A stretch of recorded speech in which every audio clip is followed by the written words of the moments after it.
Vamos a compartir la palabra en el nombre del Señor en la carta a la carta de Primero de Pedro a los hermanos, ¿no es cierto? Primera de Pedro 5:10. Primera de Pedro 5:10. Mas el Dios de toda gracia, dice el otro versículo. Según ¿Ya? Biblia, 1 Pedro 5. Ya. Entonces, Pedro 5:10. Hay algunos hermanos que preguntan, así que vamos a repetir. Primera de Pedro 5:10. ¿Ya? ¿Lo tienen? Amén.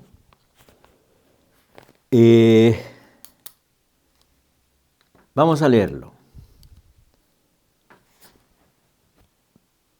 Mas el Dios de toda gracia, que nos llamó a su gloria eterna en Jesucristo, después que hayáis padecido un poco de tiempo, el mismo os perfeccione,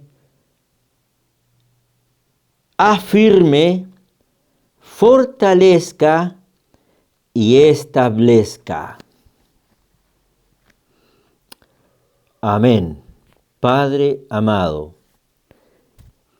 gracias porque tu palabra siempre nos trae un refrigerio a nuestras almas. Estemos en la condición que estemos, tu palabra es un refrigerio, es un bálsamo. Padre, es algo delicioso, como dice tu palabra, es como miel a nuestra boca. Padre, gracias porque esta palabra nos va a animar esta tarde, nos va a hacerte valorizar, nos va a hacer que en nuestras mentes tú crezcas a nuestros ojos, en nuestro corazón, en nuestra alma. Padre, queremos que junto con los hermanos podamos compartir este pancito de vida que es tu palabra y que podamos animarnos los unos a los otros. Padre, toma el control de mi mente, de mi corazón, de la mente y del corazón de mis hermanos para que reciban esta palabra de buena forma. Todo te lo pedimos, Padre, en el nombre de Jesús y para tu gloria. Amén y amén. En 1 Pedro 5:10, ¿no es cierto?, se escribe a los hermanos en un momento en que ellos estaban un poco complicados. Aquí vamos a comentar a los hermanos que no han estudiado y que están empezando. Vamos a leer algo para que ellos se den cuenta de por qué se escribió esta carta. Ahora, antes de eso, tengo que decirles que nadie podría decir por qué tienen que sufrir los cristianos. Nosotros queremos vivir una vida abundante, ¿no es cierto?, sin sobresaltos. Que todas las cosas nos salgan como hojuelas sobre miel. Y nos preguntamos seguidamente, y nos preguntan frecuentemente, ¿por qué Dios permite esto? ¿Le ha pasado a usted?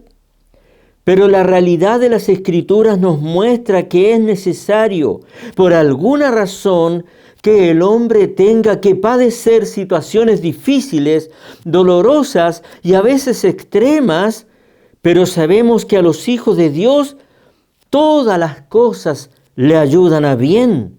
Los que conforme al propósito de Dios son llamados. Esto es una palabra que debemos atesorar porque tarde o temprano tendremos que enfrentar situaciones dolorosas.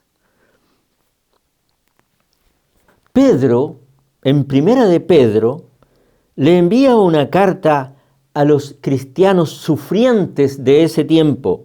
Esta epístola fue escrita, ¿no es cierto?, por el apóstol Pablo, y no hay duda de que todos los estudios dicen que Pablo escribió esta epístola, y lo interesante de todo es que era uno de los más importantes apóstoles de ese tiempo.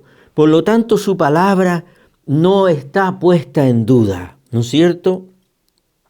Ahora, ¿por qué Pedro envió esta carta a los hermanos? Esta carta fue enviada a los hermanos de Ponto, Galacia, Capadocia, Asia y Bitinia. Estos hermanos estaban sufriendo persecución que se incrementaba cada día más. Por lo tanto, el propósito de esta carta era enseñarles cómo vivir victoriosamente en medio de la hostilidad, sin perder la esperanza, sin amargarse, ¿no es cierto?, sin deprimirse, mientras confiaban en el Señor. Pedro deseó impregnar en sus lectores que llevaran una vida obediente y victoriosa aún bajo esta gran aflicción. ¿Y qué aflicción era? Nerón, ustedes saben quién era Nerón, ¿no es cierto?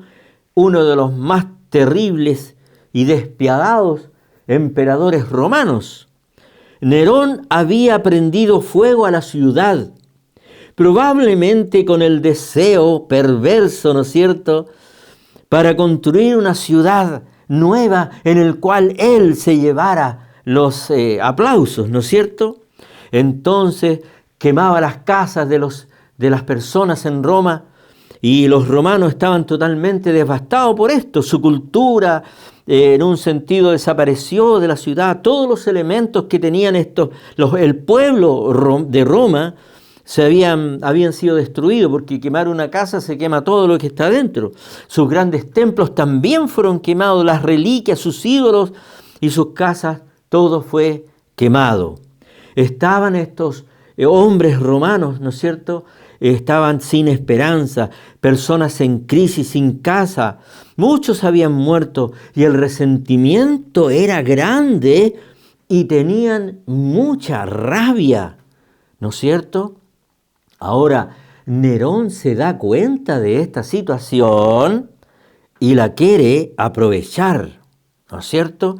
Entonces Nerón redirige la hostilidad, el enojo, el enfado y la rabia de los romanos, diciendo que los cristianos le prendían fuego a Roma.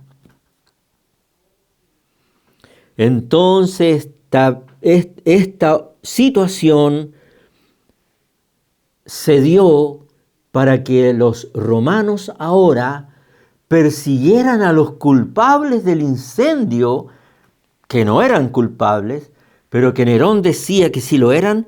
Empezaron a perseguir a los cristianos porque le habían echado la culpa a ellos de que habían incendiado Roma.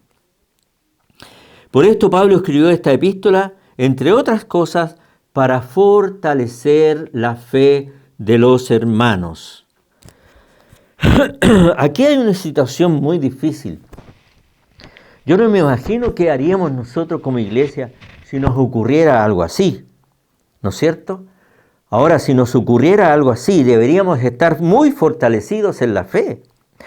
¿Estaría usted fortalecida en la fe y seguiría creyendo y confiando en el Señor si alguien viniera a propósito a quemarle su casa? ¿O le estaría preguntando al Señor, ¿por qué a mí, Señor? Estamos conscientes de que en algún momento vamos a experimentar alguna de estas cosas difíciles y va a ser también difícil de aceptar. Ahora, todos nosotros vivimos cosas difíciles, unos más, otros menos, otros en forma regular, pero en general la gente cuando está padeciendo estas cosas tienen un pensamiento, que es un pensamiento de la carne, un pensamiento de sus sentimientos.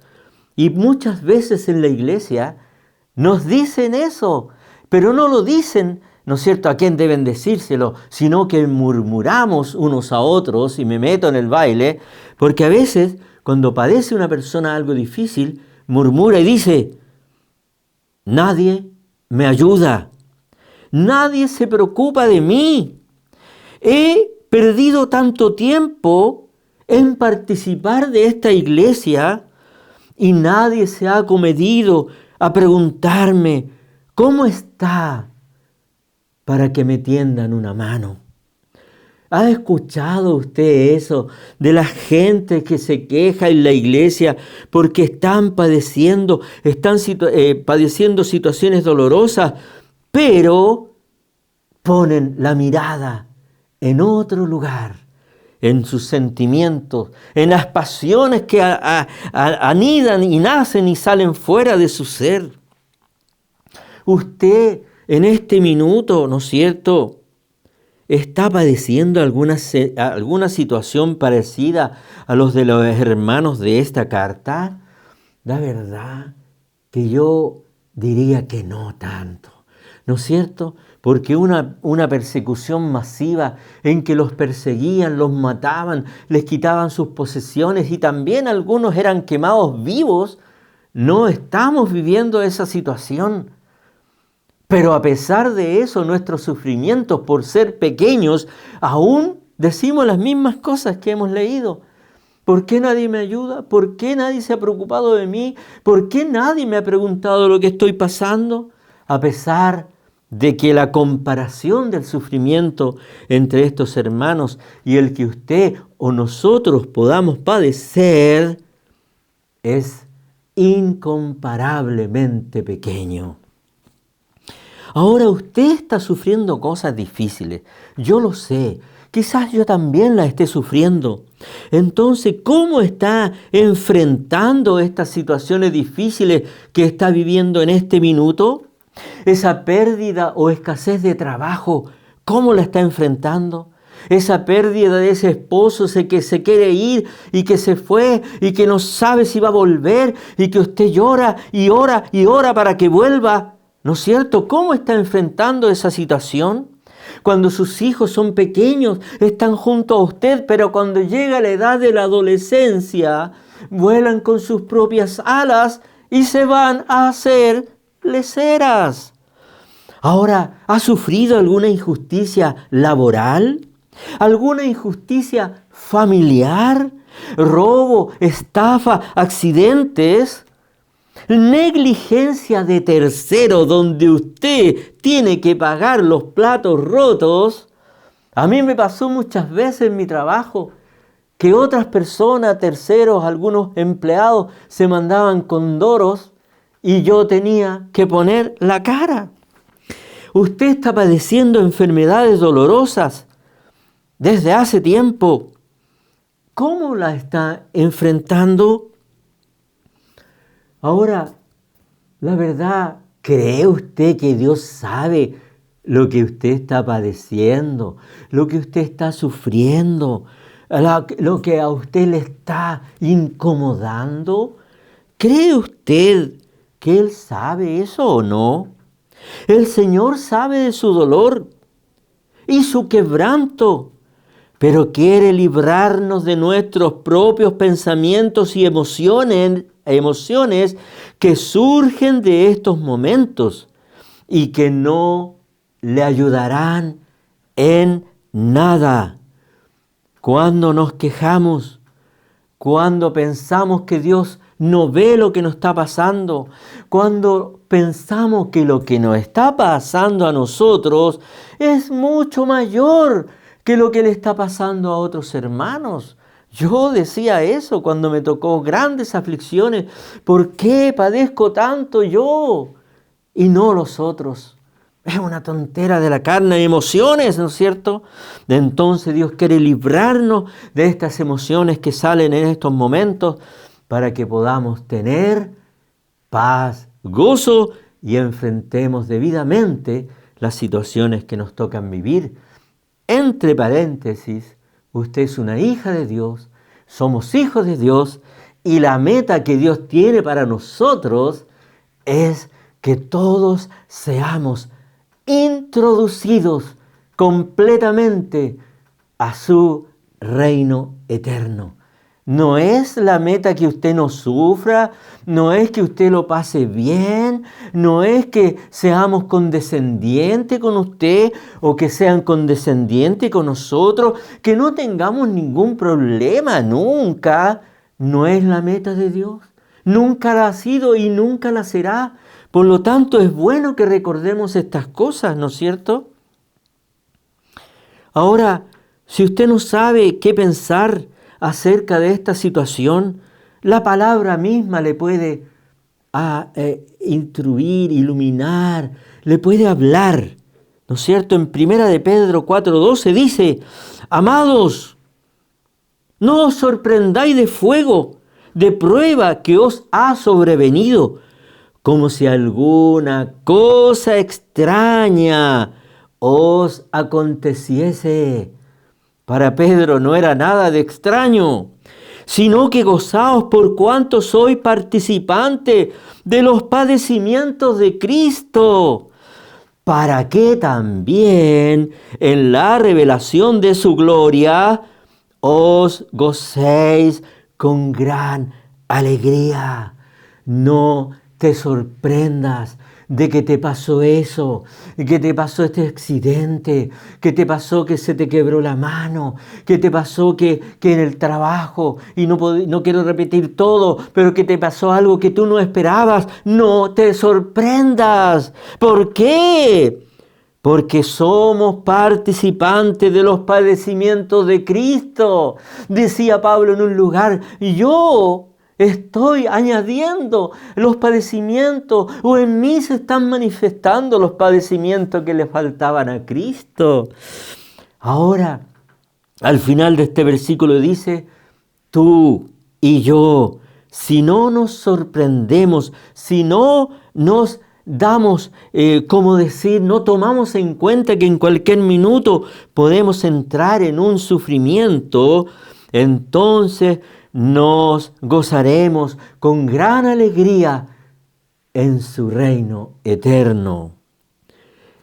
Ahora, ¿usted cree que a usted nomás le está pasando lo que le está pasando? En 1 de Pedro 5, 8 y 9 dice lo siguiente: sed sobrios y velad, porque vuestro adversario, como león rugiente, anda alrededor buscando a quien devorar, el cual resistir firmes en la fe. Mire lo que dice aquí: sabiendo que los mismos padecimientos se van cumpliendo en vuestros hermanos en todo el mundo. En todo el mundo los hermanos sufren como usted y como yo, y Dios lo da por descontado. Dios sabe que en el mundo hay sufrimiento de sus hijos porque hay una razón para que nosotros suframos, ¿no es cierto? Además dice: hermanos míos, tened por sumo gozo cuando halléis en diversas pruebas, sabiendo que la prueba de vuestra fe produce paciencia, mas tenga la paciencia su obra completa, para que seáis perfectos y cabales, y no os falte ninguna cosa, o cosa alguna, para cuando Él venga, seamos introducidos en su reino. Ahora, en Romanos 5:3, este Pablito, ¿no es cierto? Este Pablote, mejor dicho, decía lo siguiente: no solo esto, sino que también nos gloriamos en las tribulaciones.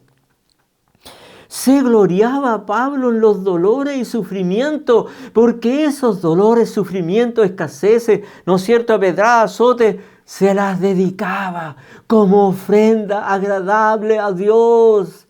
Le puede dedicar usted al Señor su dolor y su sufrimiento como ofrenda en olor fragante para Dios. ¿O se va a seguir quejando? Gloria al Señor. Y no solo esto, sino que también nos gloriamos en las tribulaciones, sabiendo que la tribulación produce paciencia, y la paciencia prueba, y la prueba esperanza. ¿Esperanza de qué?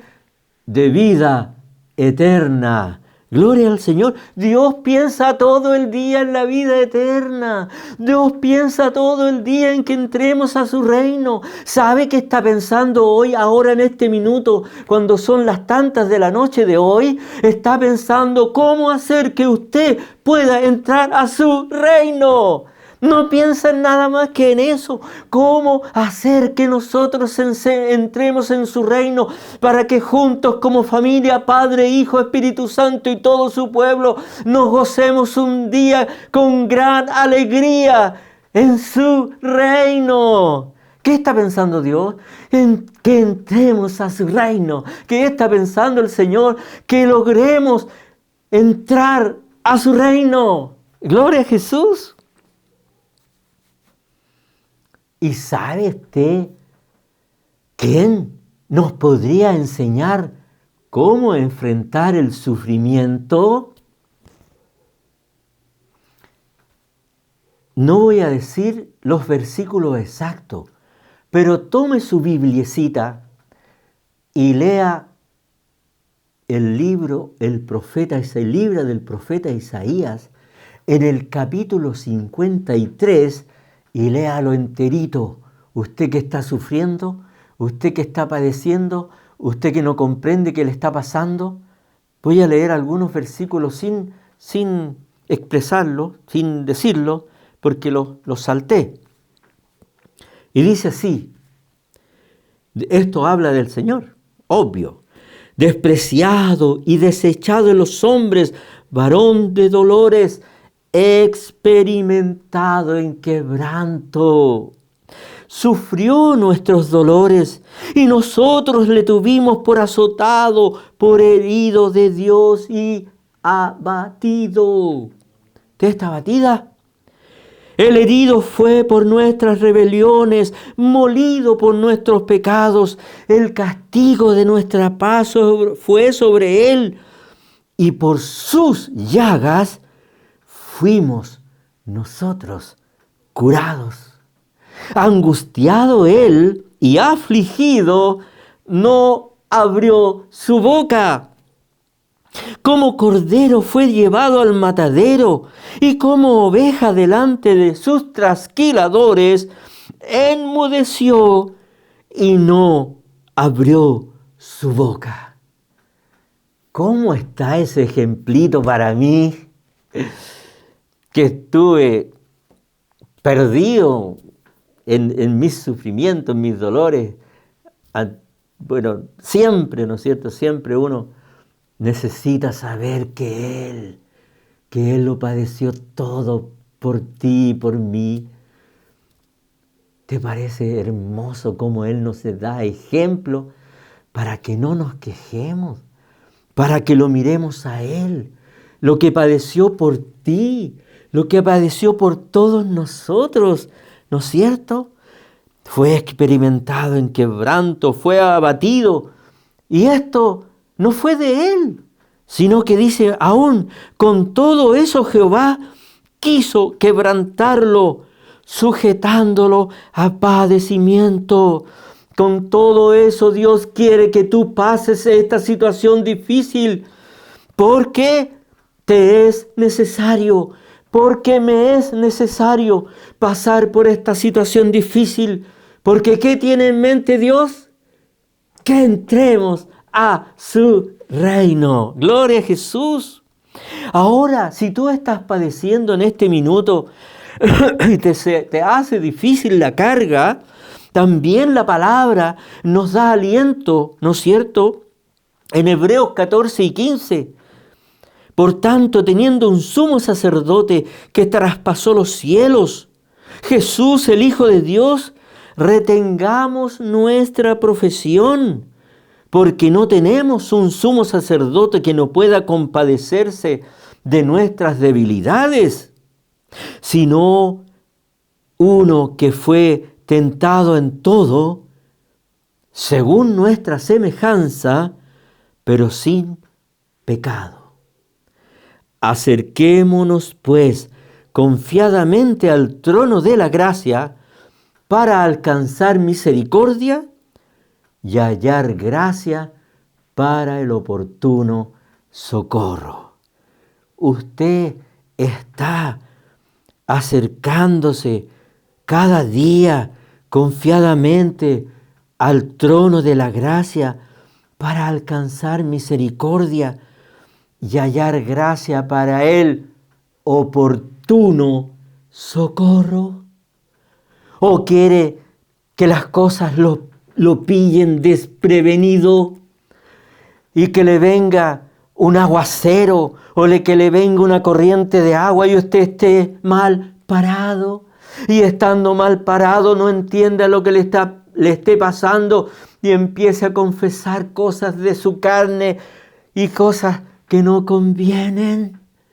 Por eso dice: acercaos, ¿no es cierto? Pues confiadamente al trono de la gracia. Cada día usted debe pedir, ¿no es cierto?, gracia para el oportuno socorro, alcanzar de esa misericordia.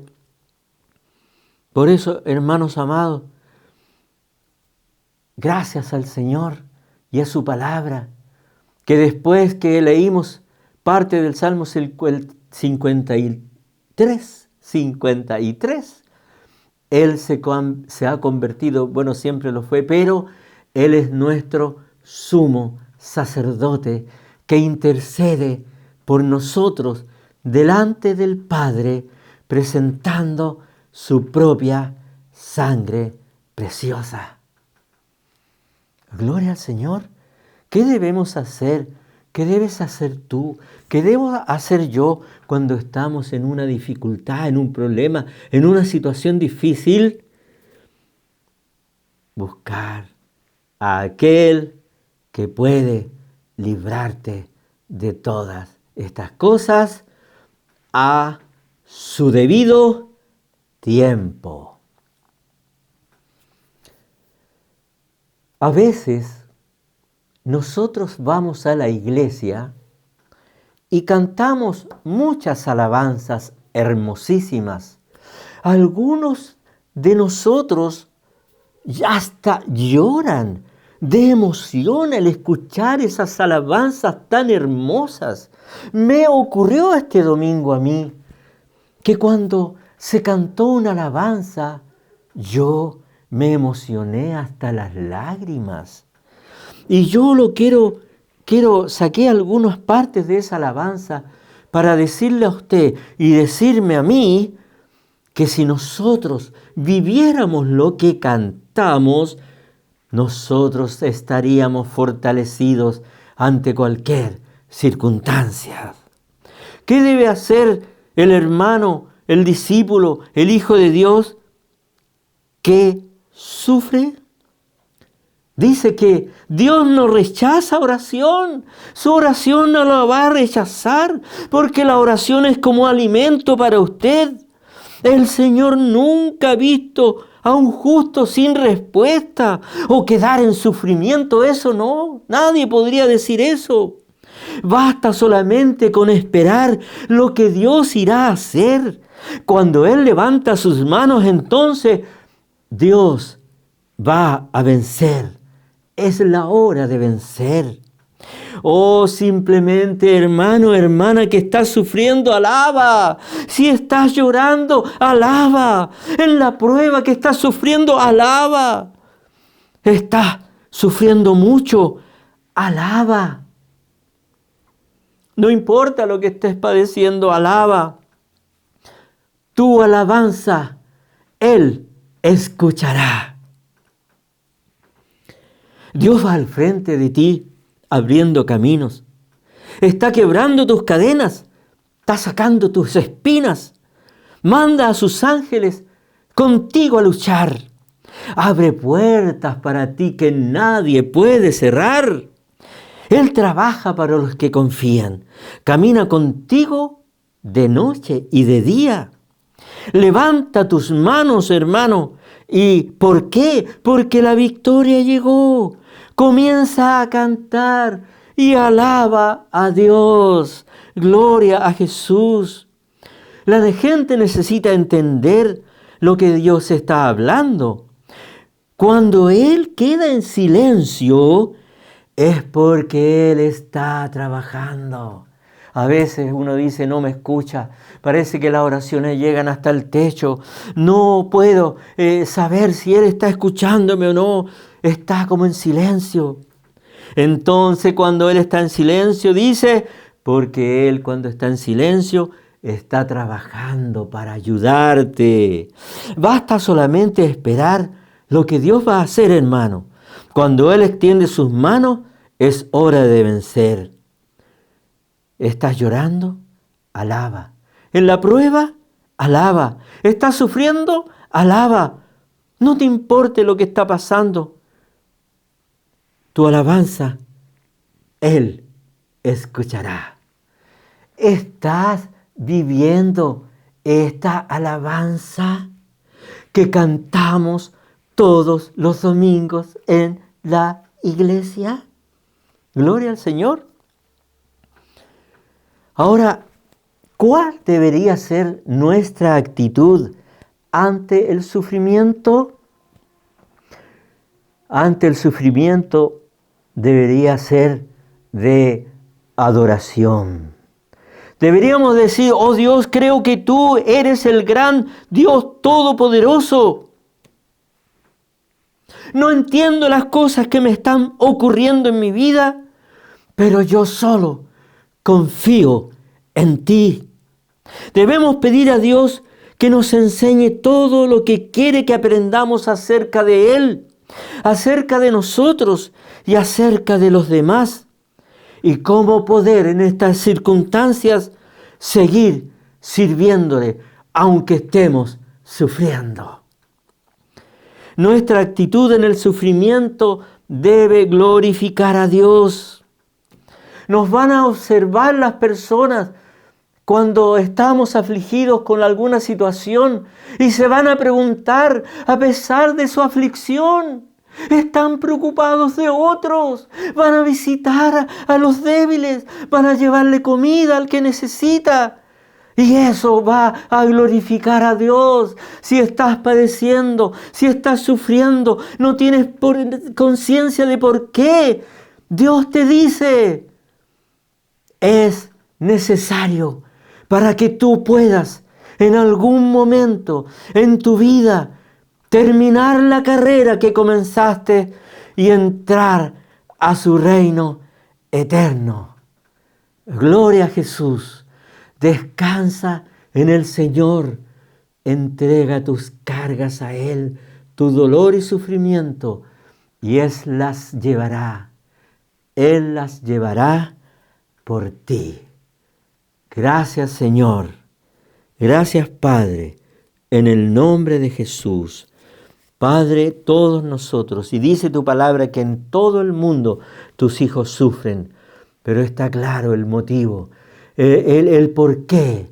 Es porque tú nos amas tanto, que no quiere que ninguno se pierda, sino que todos procedan al arrepentimiento, porque estas cosas nos llevan a ver también nuestras cosas, nuestros defectos, nuestro pecado, nuestra inequidad. Y Él quiere limpiarnos y lavarnos de eso, para que un día entremos a tu reino, a gozarnos contigo por toda la eternidad. Padre, por favor, que puedas impregnar, que puedas soldar, que puedas quemar nuestro corazón con tu palabra, para que siempre seamos victoriosos de todas las cosas que nos puedan ocurrir. Padre, gracias, en el nombre de Jesús. Amén y amén. Gracias, Señor. Gracias, hermana Andrea.